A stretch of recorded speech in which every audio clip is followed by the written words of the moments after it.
But ke uRhulumente wethu siyavota but akukho nto sibona isenzeka. Each and every time sitshelwa akukho nto sibona isenzeka. Kamakhulukhulu abantu abashiyeke bengodinga indawo emva komlilo otshise iindawo ezintathu zogobityholo eKapa ngalemva kwemini ngale mpelaveki yePasika. Umongameli Ramaphosa utyelele ityalike iSan Engina Zion Christian Church eMoria eLimpopo nalapha bongoze abefundisi beli ukuba bathandazela unyulo lukazwelonke noluza kubanjwa ngoMeyi.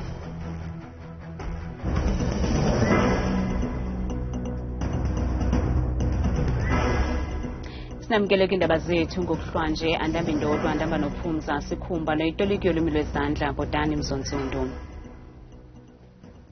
Abahlali kwindawo zogobityholo eJouslovo kwaLanga eMfuleni naseDanun eKapa bashiyeke bengenazindawo zokuhlala emva kokuhlaselwa yimililo kubusuku bayizolo nasekuzeni kokusa namhlanje. Umbutho wesisa iGift of the Givers kwindawo zexhwayelo ukunika inkxaso kumaxhoba ukanti kuqinisekiswe abantu ababini abaswelekileyo ngenxa yomonzakalo wokutsha.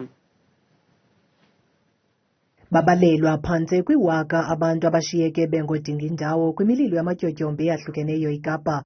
Le mililo iqhambuke kwindawo zogobityholo eJouslovo kwaLanga eMfuleni naseDanun. Abahlali batyhola uRhulumente ngongabakhathaleli. No kwa5 akuqala ukutsha but apha endlovini kuyaqala ukutsha ever since safika thina. So iyaqala ukwenza kusehlela into enjena thina apha endlovini. But ke uRhulumente wethu siyavota but akukho nto sibona isenzeka. Each and every time sitshelwa akukho nto sibona isenzeka. All we see is promises. Even last night, the councillor was here. Law enforcement was here. Police was here. But nothing seems to happen. Kanti sivotelani? Umbutho wesisa iGift of the Givers unikela ngoncedo kumaxhoba yaye uthi sele uncede abantu abayi-15,000 ukusukela ngoDisemba ngenxa yemililo eloluhlobo. So we will be on site at all 3 disaster sites, delivering humanitarian aid in the next 5 days. We are assisting them with hot meals today, water and blankets, and in the coming days we will assist them further. We were joined on site last night by the National Department of Human Settlements. They are currently on their way to see how they can provide the families with starter kits. But as you can see behind us, mop-up operations first has to take place to see that there's no live wires and to see that there's no water pipes laying around. So we will be on site to assist all 3 fires in the coming 3 days, but the situation is quite dire. In Mufuleni, an adult male and female sustained fatal burn wounds and were declared deceased by the medics. Nangona abanye bezifumene indawo zokuhlala kubamelwane abasindileyo kodwa kwabanye kusenzima ngenxa yesantya obuhamba ngaso umlilo abakhange bakwazi ukukhupha impahla babaleke nje ukusindisa ubomi babo. Kanti abantu baphefumlile kumakhasi ethu ezonxibelelwano ngale ngxaki nethe gqolo kwindawo zamatyotyombe eKapa eNtshona Koloni.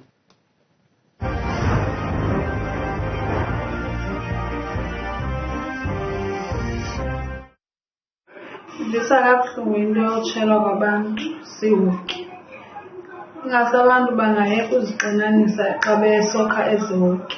Kodwa kuyafuneka bake bayiyeke le nto uthi xa besele besuka kwezi ndawo bobewonwaba kuzo bapheke. Laa nto leyana inobungozi. Bendizawucebisa ukuba abantu balwe umkhwa wokufakelwa kwezi nyokanyoka, umbane ongekho semthethweni. Bangajongi uRhulumente amlwele loo nto, ngoba kaloku uRhulumente akatshelwa ngabo abatshelwayo. Into emayenziwe nje qhango ukuba kuvele nje bahlale beemile ngezicimamlilo.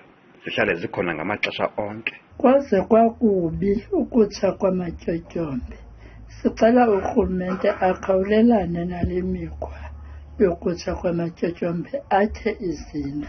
Mabaqinisekise into yobana awasondelelani khona ukuze bazawukwazi ukukhuseleka, hayi le nto yokuthi xa kutshe ityotyombe liyi-1 atshe onke ngenxa yokusondelelana kwawo. Avela Mtunu Gatyeni uthi uRhulumente makamilisele umthetho othi amatyotyombe mawangasondelelani kakhulu kwenzele xa kutsha elinye lingatshisi namanye tsho semqanduli kuwasa. Mthokozisi Valiphathwa uthi xa bonokwakhelwa abantu izindlu qha bakhutshe kule mikhukhu phi kwaphi ke sinoRhulumente okade esakhisa isuqha. Aviwe Mpemu uthi hayi Msasi indlela yonqandwa ukutsha kwamatyotyombe abahlali mabayeke uzitsalela umbane ngokwabo ubungozi obo nopheka umntu enxilile utsho Sedutywa. Bukela ungaphefumla kwimixholo yethu sebenzise le nombolo kaWhatsApp nangu-071 670 2548.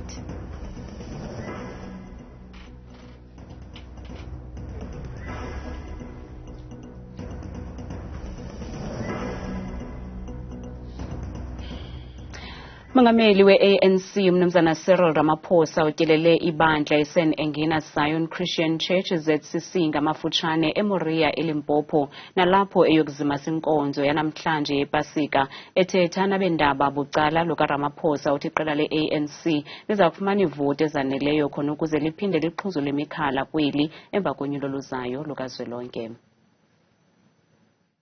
Umongameli we-ANC umnumzana Cyril Ramaphosa ephelekwe ngamanye amalungu esigqeba esiphezulu se-ANC bazimase inkonzo yepasika kwibandla lase-ZCC eMoria namhlanje.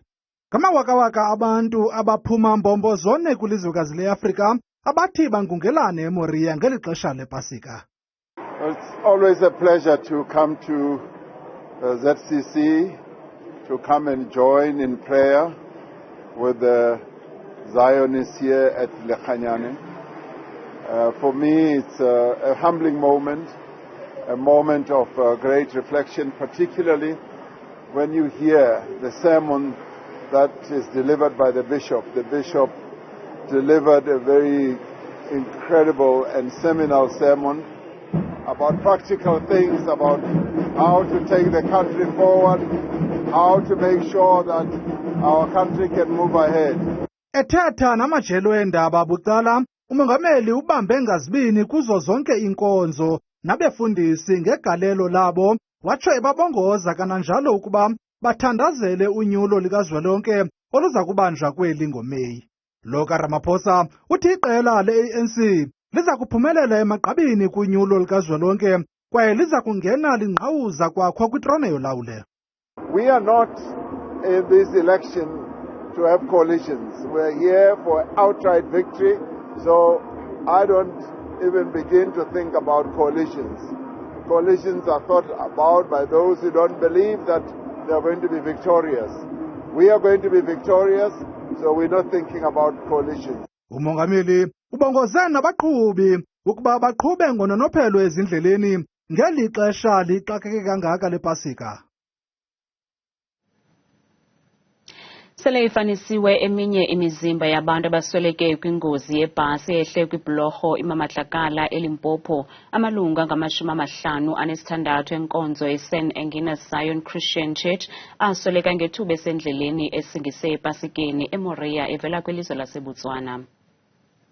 Lugalelekile kweli loMzantsi Afrika usapho lentwazana eneminyaka 8 esinde kwingozi emasikizi yebhasi ebisingise epasikeni eLimpopo. The child is doing well, but of course we would also appreciate if we can get the mother, because she keeps on asking about her mother.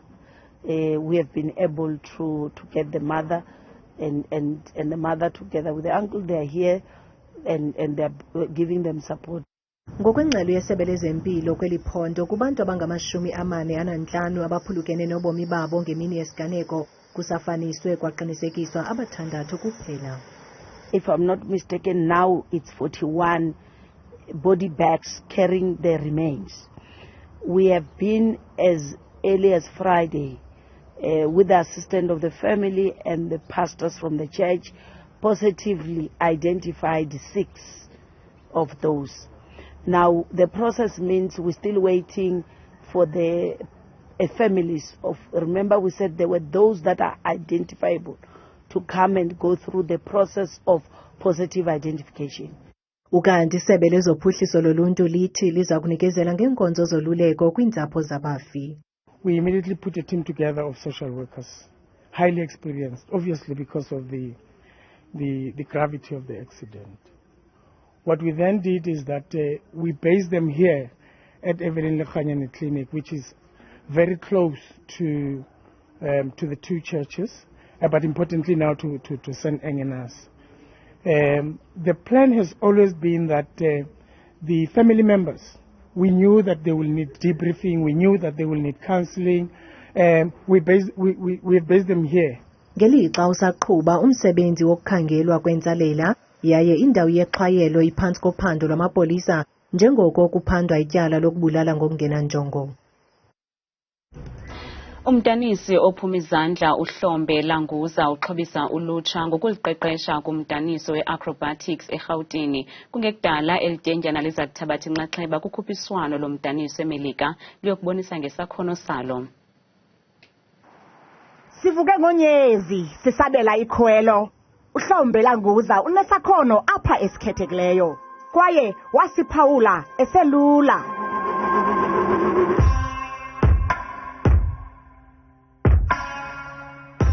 Ndaqala when I was about 7 years old.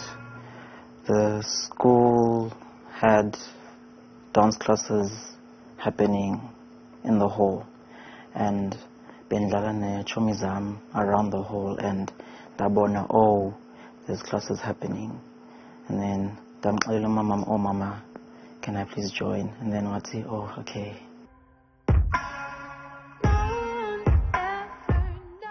Nto emenza imincili kungoku nje uHlombe kukugqwesa kukhuphiswano lokudanisa lwe-American Dance Awards nathabathe inxaxheba kulo de wafikelela kumanqwanqwa okanye ii-finals ke ukutsho. There was a qualifier in Centurion and nda-participate in the qualifier, and I qualified for the competition in Rhode Island / New York City. And donations for the expenses, the flight, the accommodation, the entry fees, so that I can go represent South Africa.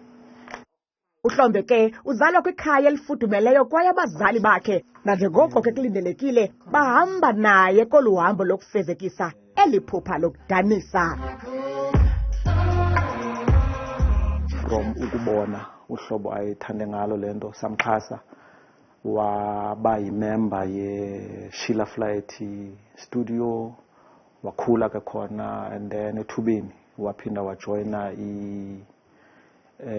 Acquisto dance studio ePretoria West, and then wathatha ke inxaxheba kwi-competitions ezibalekayo nazi imbasa apha phezu kwetafile sizamele ukuzibeka ezinye zazo ubana ababukeli bazibone.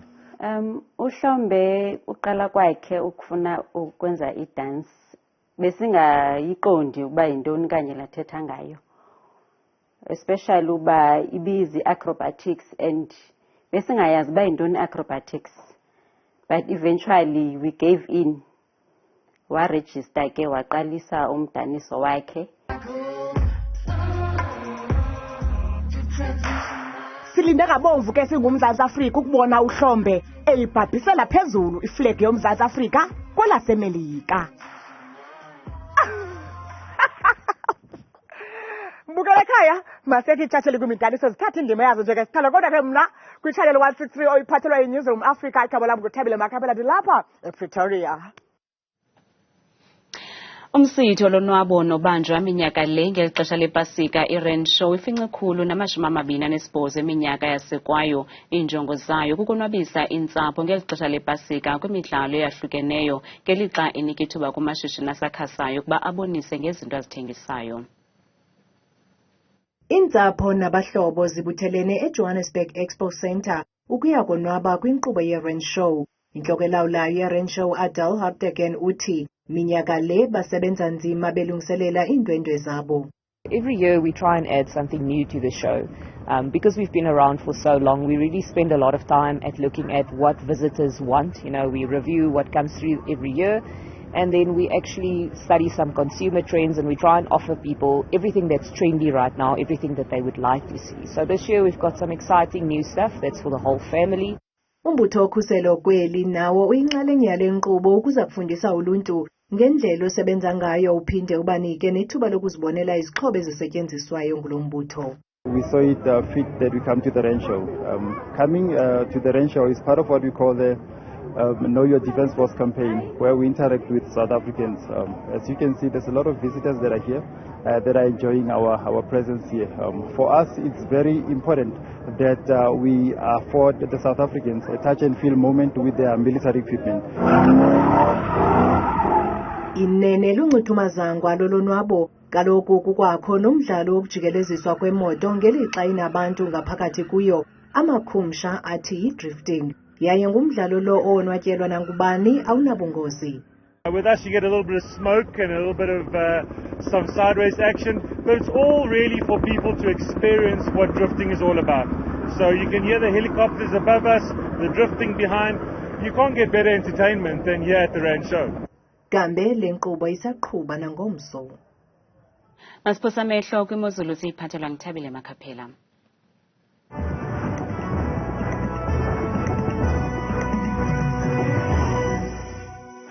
Kakhulu ke qotikazi kudesk yakho ndihloniphayo kakhulu yomqulu wendaba bethula kaloba ngithatha ithuba nam ndikwamkele mbukele ekhaya apha eqongeni lam leMozulu mna ke ndikuthabile Makhaphela uMamthembu namhlanje nangomso nabo ubume beMozulu.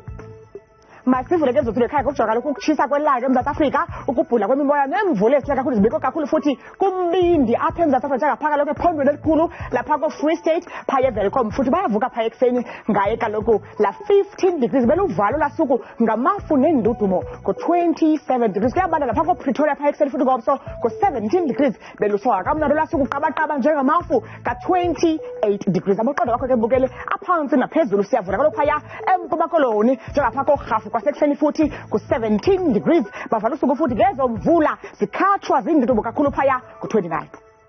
Nase kubathina kaloku imozulu apha embindini eMzantsi Afrika apho kaloku kuse-Freystata njengapha kaloku eBloemfontein kumazantsi weliphondo phaya ngorhatya phaya baqhuba kamandi usuku lwabo futhi ngaye la 25 degrees beluvala kakuhle nezo mvula phaya ezinzulwini zobusuku kanti phaya ephondweni futhi kusentshona Koloni njengaphaya kaloku eBeaufort West ngexesha lasekuseni phaya bevuka ko-20 degrees behamba nemini yabo efudumele kamandi ko-30.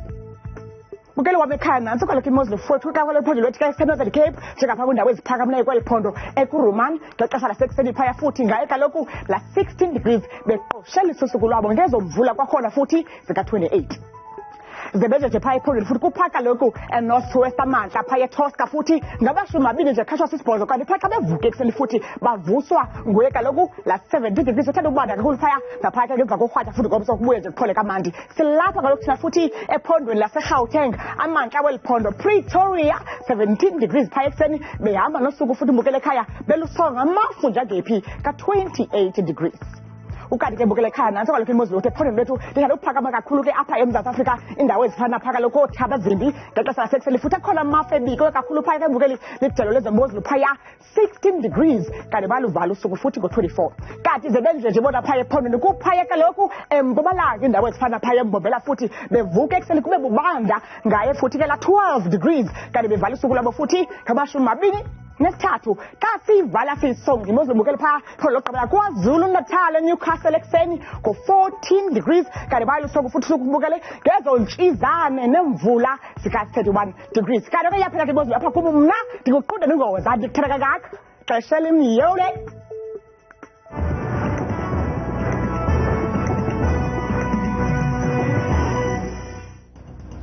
Kumnandi mawethu.